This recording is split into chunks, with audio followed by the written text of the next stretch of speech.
안녕하세요. 잇 바이블입니다. 오늘 우리 함께 나눌 주님의 말씀 누가복음 12장 49절에서 59절까지의 말씀입니다. 함께 말씀을 읽겠습니다. 나는 세상에다가 불을 지르러 왔다. 불이 이미 붙었으면 내가 바랄 것이 무엇이 더 있겠느냐? 그러나 나는 받아야 할 세례가 있다. 그 일이 이루어질 때까지 내가 얼마나 괴로움을 당하는지 모른다. 너희는 내가 세상에 평화를 주러 온 줄로 생각하느냐? 내가 너희에게 말한다. 그렇지 않다. 도리어 분열을 일으키러 왔다. 이제부터 한 집안에서 5 식구가 서로 갈라져서 셋이 둘에게 맞서고 둘이 셋에게 맞설 것이다. 아버지가 아들에게 맞서고 아들이 아버지에게 맞서고 어머니가 딸에게 맞서고 딸이 어머니에게 맞서고 시어머니가 며느리에게 맞서고 며느리가 시어머니에게 맞서서 서로 갈라질 것이다. 예수께서 무리에게도 말씀하셨다. 너희는 구름이 서쪽에서 이는 것을 보면 소나기가 오겠다고 서슴지 않고 말한다. 그런데 그대로 된다. 또 남풍이 불면 날이 덥겠다고 너희는 말한다. 그런데 그대로 된다. 위선자들아, 너희는 땅과 하늘의 기상은 분간할 줄 알면서 왜 이때는 분간하지 못하느냐? 어찌하여 너희는 옳은 일을 스스로 판단하지 못하느냐? 너를 고소하는 사람과 함께 관원에게로 가게 되거든 너는 도중에 그에게서 풀려나도록 힘써라. 그렇지 않으면 그가 너를 재판관에게로 끌고 갈 것이고 재판관은 형무소 관리에게 넘겨주고 형무소 관리는 너를 옥에 쳐넣을 것이다. 내가 너희에게 말한다. 너희가 그 마지막 한 푼까지 다 갚기 전에는 절대로 거기에서 나오지 못할 것이다. 우리는 예수님이 평화의 왕으로 오셨다는 것을 알고 있습니다. 하나님과 우리 사이를 가로막은 죄의 장벽을 십자가로 무너뜨려 용서와 화해를 선물로 주셨습니다. 또 사람과 사람 사이에도 높은 장벽을 허무셨습니다. 평화는 주님이 우리에게 주시는 가장 큰 선물입니다. 그렇기에 분열을 일으키러 왔다는 51절의 말씀은 낯설고 의아한 느낌이 듭니다.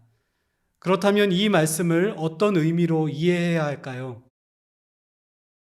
주님이 다가오실 때 우리의 삶에는 하나의 선명한 구분선이 생깁니다. 인생의 목적과 가치에 대한 분명한 지식과 열정을 갖게 되기 때문입니다. 예수를 만난 뒤 그분이 인도하시는 길을 따라 하나님의 의와 공평, 사랑과 생명의 길을 가는 사람들이 있습니다. 그런가 하면 이전의 삶에 그대로 머무르려는 사람들도 있을 것입니다. 주님을 알아가면 알아갈수록 우리는 선한 것과 악한 것, 살리는 것과 죽이는 것, 의로운 것과 불의한 것을 보다 선명하게 분별하고 선택할 수 있게 됩니다. 주님을 만난 이후에 더 이상 회색지대는 존재하지 않는 것입니다. 그래서 믿고 순종하는 제자의 길과 그렇지 않은 불신의 길은 점차 또렷해질 것입니다. 주님은 이것 때문에 가족이나 공동체에서 분열이 일어날 수 있다고 우리에게 알려주십니다. 때로 예수 그리스도를 인격적으로 만난 뒤 그분을 주로 영접하고 순종하는 삶은 문제에 봉착할 수 있습니다. 주님은 우리의 믿음이 선택이 올바른 시기에 바른 방향으로 이루어져야 함을 강조하십니다. 마치 사람들이 구름의 이동이나 바람의 방향을 살펴보면서 날씨가 어떻게 바뀔지 예측할 수 있었던 것처럼 메시아이신 예수께서 오셔서 드러내시는 일들을 보았다면 바로 지금이 하나님 나라가 영광 가운데 도래하는 시기임을 예측할 수 있어야 했습니다. 주님은 이 부분에서 사람들의 무감각하다며 책망하십니다. 나의 경우는 어떻습니까? 이미 오셨고 곧 다시 오실 주님을 기다리는 이미와 아직 사이의 시기에 내게 주어진 사명을 올바르게 이해하고 충실히 감당하며 살아가고 있습니까? 첫 번째와 두 번째 단락이 분명한 선택과 시대의 분별에 강조점을 두고 있다면 세 번째 단락은 그렇다면 지금 가장 급박하게 해야 할 일은 무엇인가라는 질문을 던집니다. 그것은 하나님과 관계에서 해결되지 못한 죄의 문제를 해결하는 것입니다. 우리는 의로우신 하나님 앞에서 대책 없는 죄인입니다. 무엇으로도 우리의 죄를 감출 수 없고 그것은 도저히 용납될 수 없는 심각한 흠결입니다.